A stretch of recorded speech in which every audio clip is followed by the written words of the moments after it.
2022 চনৰ 16 জানুৱাৰী তাৰিখে চেপন সোণপোৱা সংযোগী দিচাং দলঙৰ এটা অংশ খহি পৰিছিল আৰু তাৰ পৰৱৰ্তী সময়ত লঘু যান বাহন যাবৰ কাৰণে এখন বেইলি ব্ৰিজ নিৰ্মাণ কৰিছিল আৰু তাৰ সমান্তৰালভাৱে 2022 আৰু 23 বৰ্ষত এখন দলং ইয়াত কাম শুভাৰম্ভ কৰিছিল। কাম এতিয়া আৰম্ভ হৈ আছে, চলি আছে, কিন্তু তাতে এটা লক্ষ্য কৰিবলগীয়া কথা, এই দলংখন ৰাইজৰ কাৰণে মুকলি কৰি দিম বুলি 2025 চনৰ আপোনাৰ 18 জুন তাৰিখে কৈছিলে যে ৰাইজৰ মাজত দি দিব, প্ৰতিশ্ৰুতি প্ৰদান কৰিছিলে।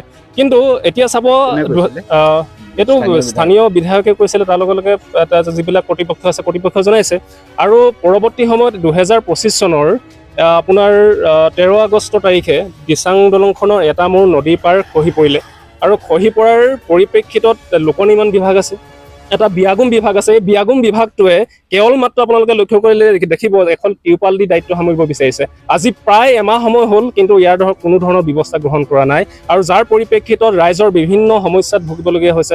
চিকিৎসালয় যাবৰ কাৰণে সমস্যাৰ সৃষ্টি হৈছে, একমাত্ৰ এইটো এটা মূল পথ। আৰু তাৰ লগে লগে ছাত্ৰ ছাত্ৰীৰ সমস্যা আমি দেখিবলৈ পাইছোঁ। ছাত্ৰ ছাত্ৰীসকলে বিকল্প পথ লৈ যাবলগীয়া হৈছে, বিদ্যালয় যোৱাৰ কাৰণে পলম হৈছে আৰু সেইকাৰণে এটা জনসাধাৰণৰ যথেষ্ট সমস্যাত ভুগিবলগীয়া হৈছে। সেইকাৰণে আমি ৰাইজ ওলাই আহিছোঁ, প্ৰতিবাদ জনাইছোঁ, দাবী জনাইছোঁ যে চৰকাৰে আৰু প্ৰতিনিধিসকলে বিহিত ব্যৱস্থা গ্ৰহণ কৰক, অতি সোনকালে ৰাইজৰ সুবিধাৰ কাৰণে ইয়াত পথৰ সুব্যৱস্থা কৰি দিয়ক, এয়াই আমাৰ দাবী। শুনামতে জনপ্ৰতিনিধি আহিছিলে, কিন্তু পৰিদৰ্শন কৰি গ'ল, কিন্তু কাৰ্য ব্যৱস্থাটো এতিয়ালৈকে একো গ্ৰহণ কৰা হোৱা নাই। ইয়াত কৰোঁ বুলি ক'লেতো পাৰে যে এমাহ হ'ল, অন্য এক বেইলি ব্ৰিজ হ'লেও ব্যৱস্থা কৰি হ'লেও যাতায়াতৰ পথৰ মানে সুচল ব্যৱস্থা কৰিব পাৰিলেহেঁতেন, কিন্তু আজিলৈকেতো একো কৰা নাই।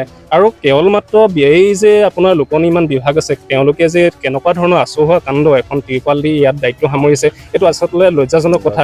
আৰু এটা কথা লক্ষ্য কৰিব, এইটো যিটো মূল পথ চেপন সোণপোৱা সংযোগী, ইয়াৰ পৰা মাত্ৰ 3 কিলোমিটাৰ গ'লে, প্ৰায় 2-3 কিলোমিটাৰ হ'ব, বৈৰাগীবৰ কুকুৰা চোৰা বুলি কয়, তাত গৰাখহনীয়া এটা ডাঙৰ সমস্যা। একেবাৰে ৰাস্তাটোৰ কাষৰ পালেহি, আৰু যদি বিচ্ছিন্ন হৈ যায় তেতিয়াহ'লে কিন্তু ৰাইজৰ সাংঘাতিক এটা সমস্যাৰ সৃষ্টি হ'ব। কিন্তু সেই কামখিনিও বহু বছৰৰ পৰা হ'বকৈ চলি আহিছে, কাগজে পত্ৰই হৈ আছে বুলি কয়, কাম চলি আছে বুলিয়ে কয়, কিন্তু আজিলৈকেতো একো কাম হোৱা নাই।